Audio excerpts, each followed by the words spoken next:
আসসালামু আলাইকুম। আমাদের কন্টেন্ট ক্রিয়েটর আপু বা ব্লগার যারা আপুরা বড় বড় সেলিব্রিটি আপাকে ডবল সালাম। আপনারা ভিডিও বানাবেন, আপনারা যেহেতু কন্টেন্ট ক্রিয়েটর, আপনারা ভিডিও বানাবেন, কন্টেন্ট তৈরি করবেন। আপনারা কেন কপি করতে যান বলেন তো? একজনের কপি, একজন কি করলো, একজন কি পড়লো, কিভাবে ভয়েস ওভার করলো, কিভাবে কি করলো, তাহলে এই পদবিটা একটু পরে নেওয়া উচিত।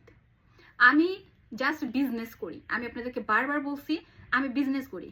এমন কোনো ভিডিও, এমন কোনো জায়গা, এমন কোনো মানুষকে কি আমি কখনো বলছি আমি কন্টেন্ট ক্রিয়েটর বা ব্লগার? এরকম যদি আপনারা কোনো জায়গা দেখেন সেটা স্ক্রিনশট আমাকে শেয়ার করবেন। বরং আমার সাথে যখন কারো ফেস টু ফেস দেখা হয়, এই ব্লগার আপু আপনার আমি ফ্যান ফলোয়ার, আমি বলি ফ্যান বা ফলোয়ার বলবেন না, ওই যোগ্যতা আমরা রাখি না। এটা শাহরুখ খান, সালমান খান ওনারা রাখেন। আমাকে মাত্র 100 মানুষ বা 200 মানুষ বা 4000, 10,000, 1 লাখ মানুষ দেখতেছে। এটা যে কেউ কেউ দেখে। একটা রিক্সাওয়ালাকেও দিনে কয়েকশো মানুষ দেখে, দেখে না? খালি স্ক্রিনে দেখে না, অফ স্ক্রিনে দেখে তো, তাই না? কিন্তু আমরা কি মনে করি, ওরে আমার 2টা ভিডিও দেখছে, আমি একদম সেলিব্রিটি হয়ে গেছি, মানুষের সাথে খারাপ বিহেভিয়ার, রুড বিহেভিয়ার। এইটা ভুলে যান। নিজের অবস্থা যখন আপনি তৈরি করবেন তখন আপনাকে যেখানে সেখানে এই পরিচয় দিতে হবে না। আমি কন্টেন্ট ক্রিয়েটর, আমার না 11K ফলোয়ার আছে, আমার পেজ আছে, এইটা বলার দরকার নেই। আপনি আপনার কাজ করতেছেন, মানুষ এসে আপনাকে বলবে, আপনার ঢোল আপনাকে পিটাতে হবে না। বুঝাইতে পারছি আমি? আর আমি তো আমার ব্যাপারে বললামই, আমি কখন সবসময় আমি একটা কাজে বলি আমি কাজের মেয়ে রহিমা, আমি কাজ করি আর আমি বিজনেস করি, এটাই আমার মূল লক্ষ্য। আর ফেসবুকের যে বিষয়টা, এটা একেবারে হঠাৎ করে হয়েছে। আমি কখনোই ফেসবুকে আসতে চাইনি। ইনফ্যাক্ট আমার ডিভোর্সের আগ পর্যন্ত আমি কোনোদিন ফেসবুকও চালাইনি। সেই মুহূর্তে জাস্ট আমার এক্সের মানে যে প্রক্রিয়া করতো, সে মেয়ের জেদ ধরে, আর আমার ভাই আর রীতা আমাকে সবসময় বলতো, আমার ছোট বোন হুর, যে আপু তোমার মধ্যে অনেক ক্রিয়েটিভিটি, তুমি সেলাই পারো, তুমি অনেক কিছু পারো, তুমি সাইকেলিং, বাইক চালাতে পারো, তুমি বাটিক ব্লগ করতে পারো, মেয়েরা অনেক কিছু করতেছে, তুমি একটু করো আপু, ভালো কিছু হবে, তোমার সময়ও কাটবে। বা রান্নাটা আমি খুব ভালো করতাম, সেখান থেকে আসা। আমি কিন্তু প্রায় 2 বছর ধরে কাজ করতেছি, কি করতেছি এটা আপনারা জানেন। এর মাঝে অনেকে বলে যে আপনার কাছ থেকে শিখার কি আছে? ওটা তো একজন বলবে।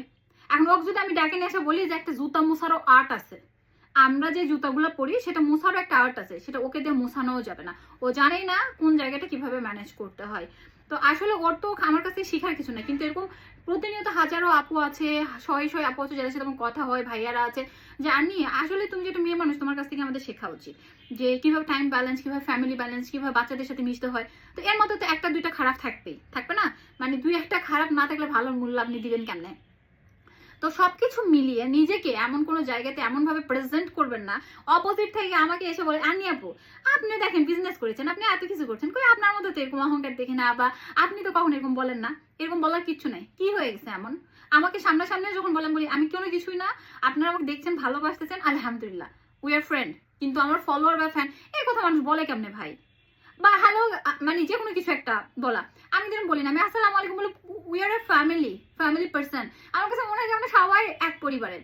আমার কাছে যারা আসে ছোট বড় সবার সাথে আমি কত সুন্দর করে মিশে কথা বলি, এবং কখন আমি এজ ডিফারেন্টটা দেখি না, যে ছোট বাচ্চাকে একভাবে ট্রিট করা, বড়দেরকে আমি সবাইকেই খুব আপন করে দেখি, আপন করে কথা বলি। হ্যাঁ, মেসেঞ্জারে যেগুলো ছেলেরা নক করে আমি তাদের কোনোদিনও দেখি না, যারা আমাকে কল করেন তাদের রিসিভ করি না। এখন ওই ছেলেরা তাদের রেস্ট থেকে আমাকে বলে আপনার এত ভাব, আপনার এত দাম।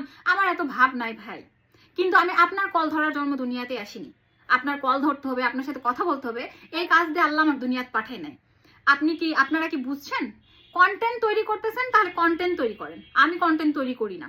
আমি ডেইলি যা আমার কাজ করি সেটা আমার মতো করে জাস্ট আমি এডিট করে ছাড়ি। আমি কিন্তু রেগুলারিটিও মেনটেন করি না। আমার হাতে যখন সময় হয় তখন আমি ব্লগ বানাই, আমার হাতে সময় থাকে না তখন আমি বানাই না। কিন্তু আমি ওই ব্লগার, আমি কন্টেন্ট ক্রিয়েটর, এরকম আমার কোনো মানে উক্তি নাই।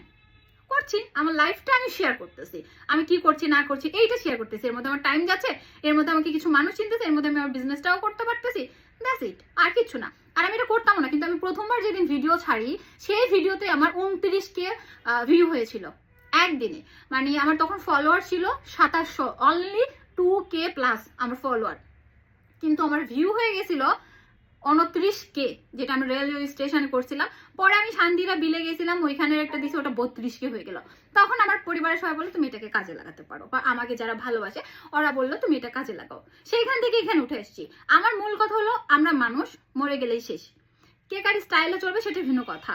আমি স্লিভলেস পড়তেছি মানে আমি আপনাকে সালাম দিব না, বা আপনার সাথে কথা বলবো না, বা আমার মন মানসিকতা ভালো না, এটা না। আর একজন বোরখা পড়তেছে মানে সে আপনাকে খুব সুন্দর করে রিসিভ করবে, আপনার সাথে সুন্দর করে কথা বলবে, অহংকার থাকবে না, এটা কিন্তু নয়। আমার কথা হলো একজন মানুষ তার পার্সোনাল লাইফে রিলেশন করলো না, ডিভোর্স হইলো না, আর কার সাথে চলে গেলো, এটা আমার সাথে দেখার বিষয় নয়।